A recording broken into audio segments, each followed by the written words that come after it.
Halo Beders, selamat datang di Bed Urban. Masih bersama dengan Doni. Video kali ini akan menceritakan sebuah fenomena yang terjadi di Prancis. Seperti kita tahu, kalau Paris adalah kota modenya dunia. Ternyata Prancis ini tidak hanya memiliki kota mode saja. Ada satu kota, namanya Strasbourg, di Prancis dijuluki sebagai kota penari. Nah, mungkinkah Desa Penari di film KKN Desa Penari ini diadopsi dari kota penari? Sebelum gue lanjut, dukung terus Bed Urban dengan cara like and subscribe. Kalau kalian suka, klik juga loncengnya untuk mendapatkan video cerita horor, misteri, dan konspirasi dunia. Karena dunia selalu punya cerita.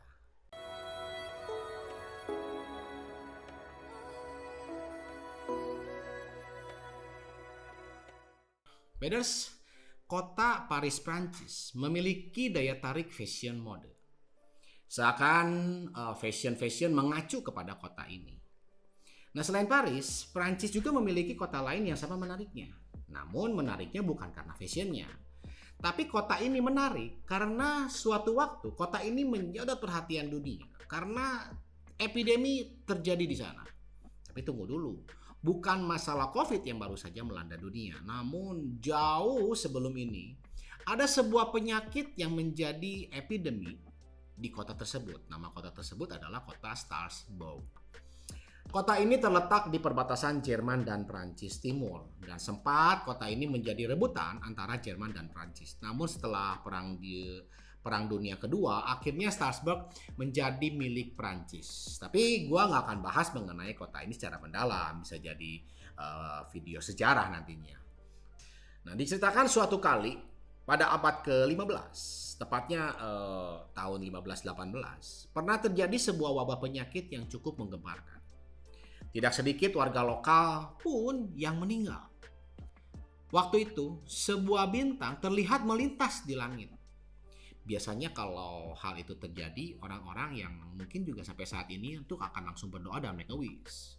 Nah, konon katanya saat bintang itu melewat atau bintang jatuh itu terlihat, kalau kita berdoa meminta sesuatu, maka doa itu akan terkabul. Nah, namun berbeda dengan apa yang akan terjadi pada saat itu. Entah memang karena kepercayaan make a wish itu lupa atau dilakukan atau tidak, yang pasti bukan hal baiklah yang dialami oleh kota Strasbourg. Justru kemalangan demi kemalangan terjadi di sana.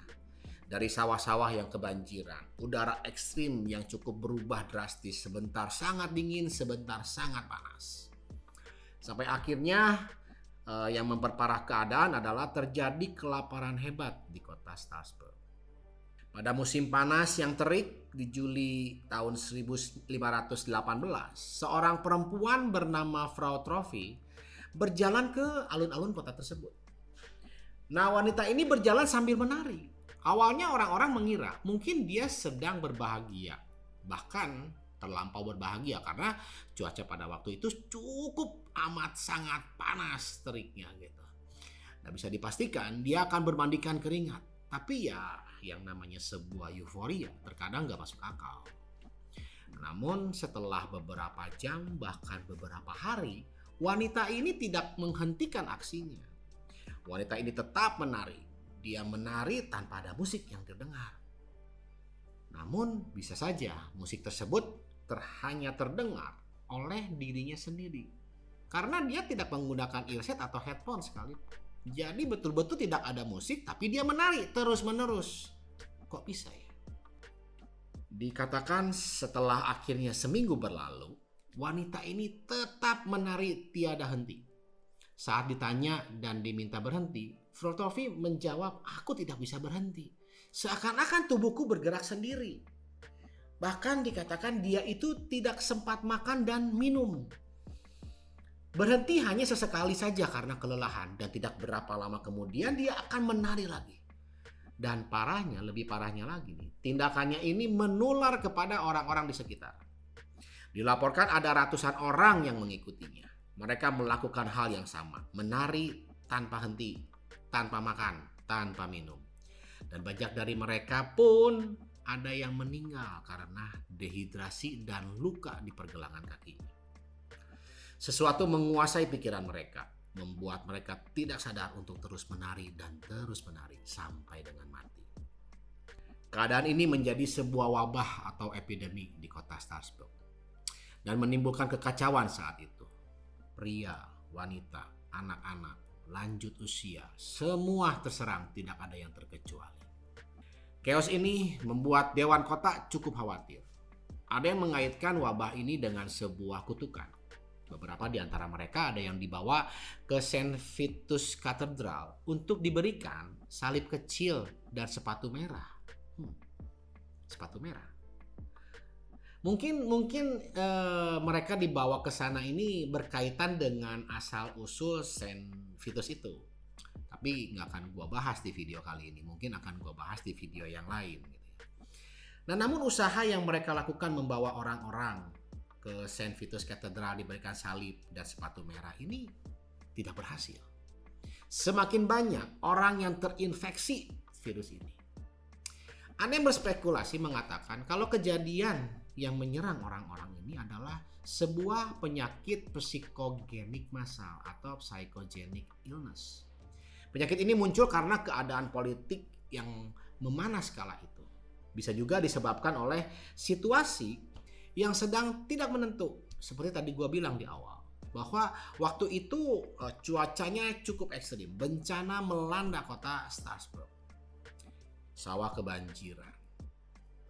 Sebentar panas, sebentar dingin. Dan dinginnya itu betul-betul ekstrim dinginnya. Dan panasnya juga betul-betul ekstrim. Gimana pendapat kalian? Apakah memang ini adalah sebuah psychogenic illness? Komen di bawah.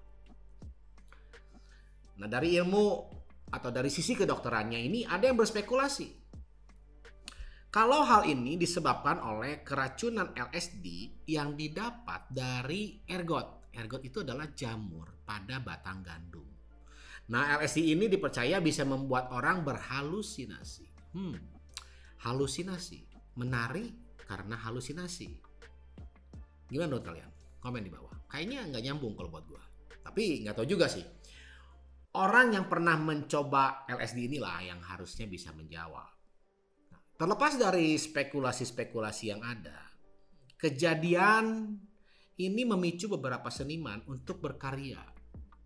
Seorang penulis bernama John Weller menerbitkan sebuah buku dengan judul A Time to Dance, A Time to Die, The Extraordinary Story of the Dancing Club of 1518. Nah, seorang penulis koreomania dalam bukunya Dance and Disorder bernama Kelina Gatman menuliskan begini. Saya pikir semakin hidup kita ditekan dan digolongkan dan diatur oleh waktu, semakin kita memiliki kebutuhan untuk menghasilkan dan menjadi efisien. Dan semakin banyak ruang publik kita dibatasi dan diawasi, semakin banyak fantasi, mimpi, dorongan untuk dikeluarkan. Setuju? Komen di bawah. Fenomena epidemi tarian massal ini tetap menjadi misteri, memunculkan pikiran-pikiran dan pertanyaan-pertanyaan. Dikutip dari BBC Kultur, muncul sebuah ide sederhana. Dikatakan begini, sekelompok orang mulai menari dan tidak bisa berhenti. Tetapi mengapa mereka menari dan untuk tujuan apa? Kegilaan, kelaparan, protes, kebebasan, kesenangan, ekstasi. Akankah keadaan sekarang akibat pandemi yang berkepanjangan ini akan muncul dan terjadi kembali psychogenic illness? Apa pendapat kalian? Diskusi di bawah. Oke, pedas. Saya Doni dari Battleman. Nantikan terus video cerita horor, misteri, dan konspirasi dunia. Karena dunia selalu punya cerita.